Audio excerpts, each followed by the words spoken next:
Late at night, when the roads are empty and the forests grow still, some rides never go as planned. From terrifying encounters in the back seat to mysterious happenings deep in the woods. These are real stories that will make you think twice before calling for a ride or booking that remote cabin getaway. Welcome to a journey into the unknown.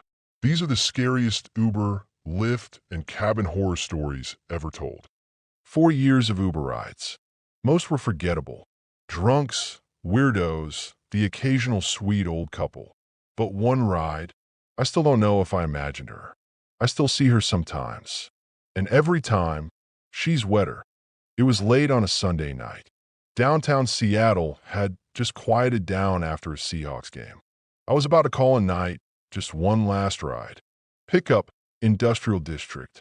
A 3-star diner next to an alley. Real charming. Passenger name? Just the letter J. No photo. No rating. She came out of the alley like she'd been waiting in it. Tall. Pale. Long gray coat, soaked halfway up like she'd walked through a lake. Didn't say a word. Just slid into the back seat and handed me a folded note. I should have ended the ride, but I didn't. She was so still, like a painting of person. At minute 3, she finally spoke. Don't look behind you. Not a suggestion, a command. I adjusted the mirror.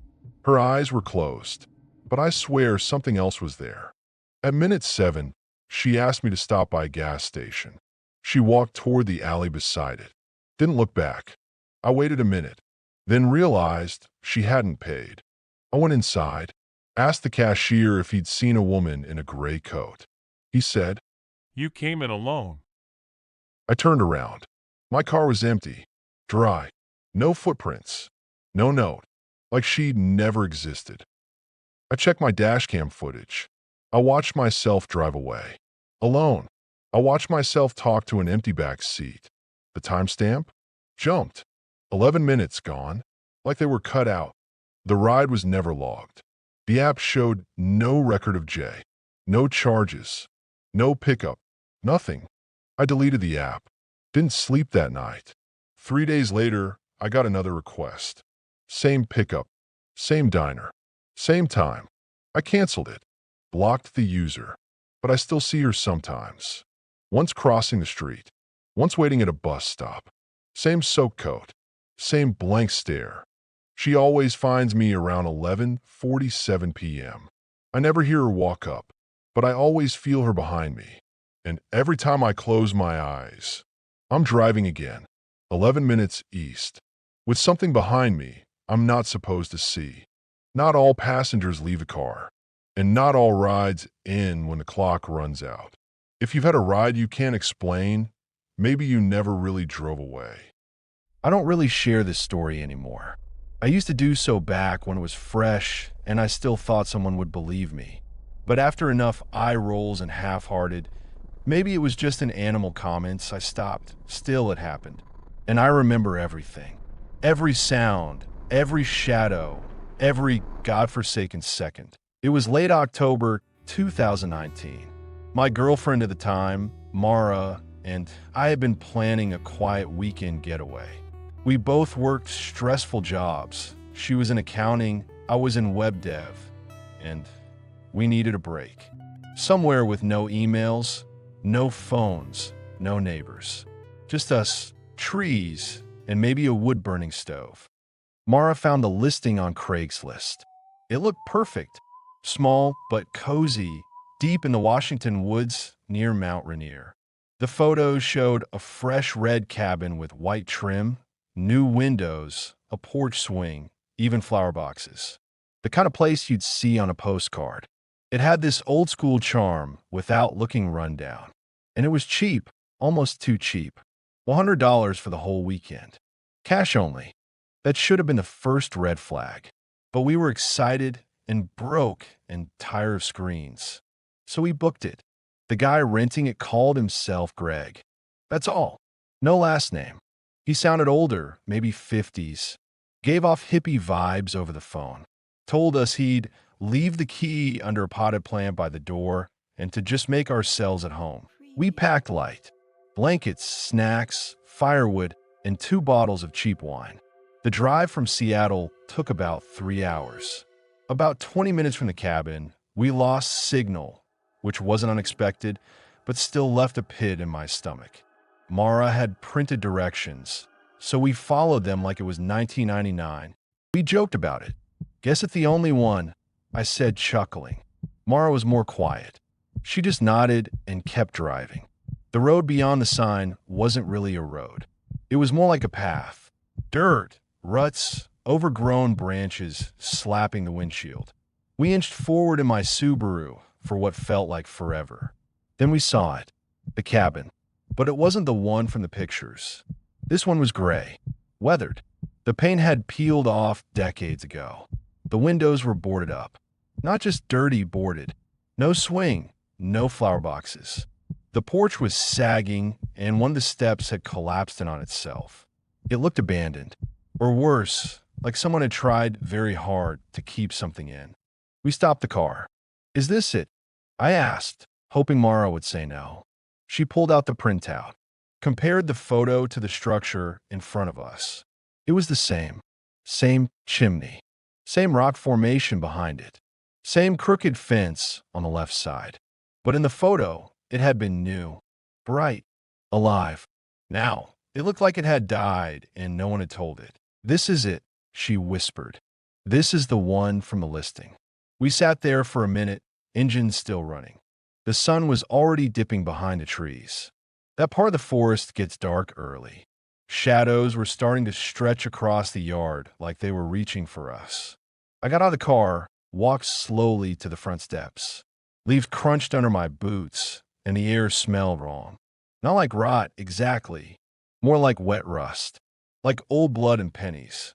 The front door had deep gouges in it. Long ones. For parallel lines, like claw marks. They ran from the top of the door frame all the way to the bottom. I turned to Mara. "Are we sure we want to stay here?" She got out, clutching the printout. "It's got to be some kind of mistake. Maybe the photos were taken years ago." I reached under the pot. The key was there. Cold, heavy, rusted. I didn't want to use it. But we'd driven 3 hours. Had no signal. No service. No plan B. So I unlocked the door. It creaked open like it hadn't moved in months. Inside, it was pitch black and smelled of mildew and something sweet, like decaying fruit. We explored room by room.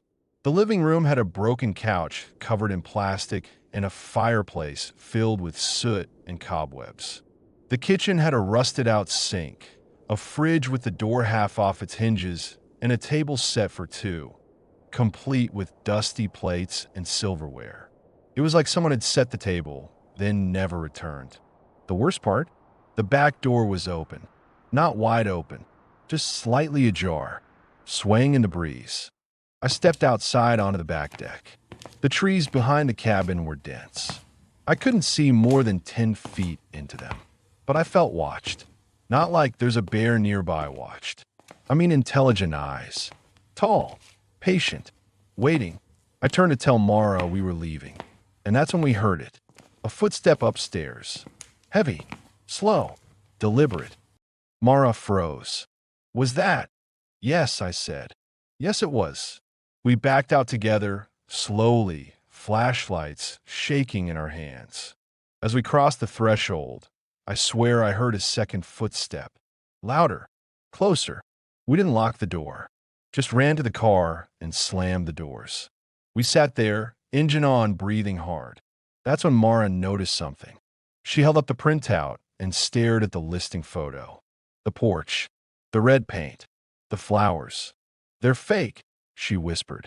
"I mean, they were never real. Look," she showed me the photo. And now that I looked closely, I saw it too. The flower boxes were duplicated, cloned. The red paint had digital smears near the window. The photo had been edited. Badly. Like someone had used Photoshop and hoped no one would notice. But we had. We turned the car around and drove back up the trail. Except it wasn't there to, I swear to you. The path we had just driven down for half a mile was gone. No opening. No broken branches. Just a solid wall of trees. We stopped the car, got out, walked up and down the road for half an hour. Nothing. Eventually, Mara cried. Not loud, just quiet tears. I don't know how long we drove before GPS came back. We found a motel an hour away. Paid in cash. Slept with the lights on.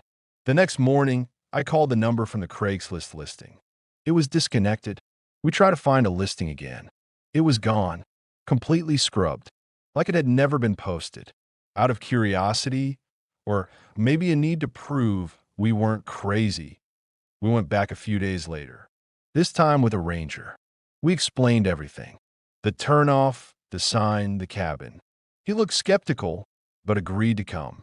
We drove slowly, eyes scanning every tree, every bend, but the sign was gone. The turnoff was gone. The cabin was gone. We even checked satellite view. Nothing but trees. I still have the printout. I keep it in a drawer with old receipts and passwords. Not because I need a reminder, but because sometimes I need proof that we weren't crazy. That was there. That night still haunts me, not just because of the cabin or the footsteps. It's what Mara said as we left the motel that morning. She'd been quiet for hours, staring out the window. Then she whispered, "What if we did stay? What if the us who stayed never left?" I don't have an answer, and I don't go into force anymore. Not because I'm afraid I'll find that cabin again, but because I'm afraid it might find me. I moved into the basement unit of a house just outside Portland back in 2021. I was fresh out of college, low on savings, and desperate for anything cheap and halfway quiet, so I could focus on job hunting. The rent was dirt cheap, $500 a month, all utilities included, fully furnished, private entrance. It seemed like a steal. The landlord was this quiet, older guy named Alan, mid-60s, graying hair, live alone in the upstairs unit. Said he'd inherited the place from his parents and just rented out the basement to help cover taxes. He seemed normal enough, a little twitchy, the kind of guy who smiled without showing teeth, but polite.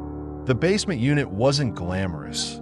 Low ceilings, a weird layout, some mildew in the bathroom tile, but it was livable, and I liked the idea of not having to deal with roommates. For the first few weeks, everything was fine, until the smell started. It wasn't strong at first, just a faint, sour odor that seemed to linger near the bedroom closet. I figured it was a plumbing issue or something dead in the wall. This was an old house, after all. I told Alan about it. He nodded slowly, like I just told him the weather. Probably the insulation, he said.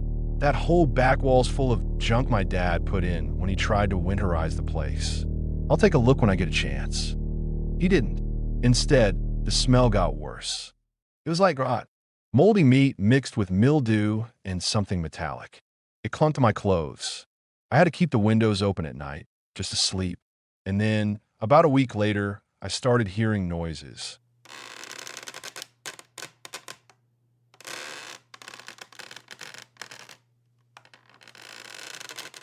It began as faint scratching.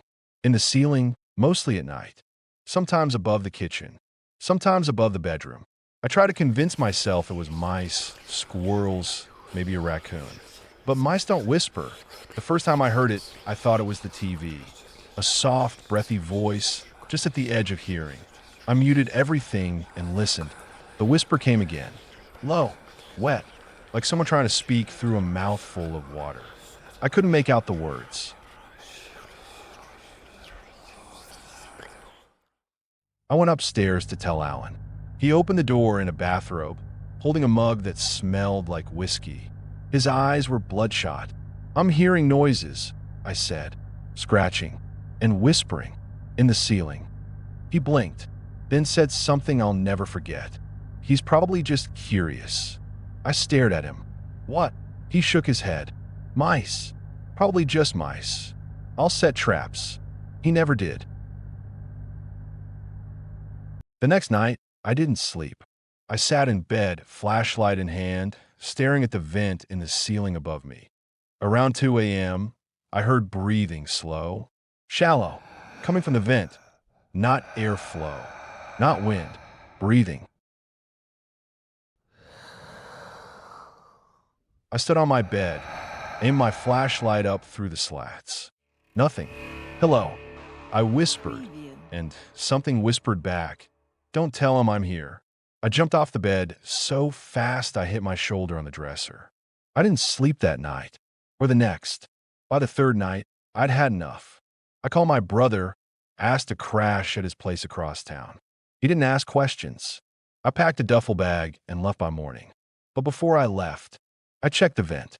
I pulled a chair into the bedroom, stood up, and unscrewed the panel. Inside was a narrow crawl space.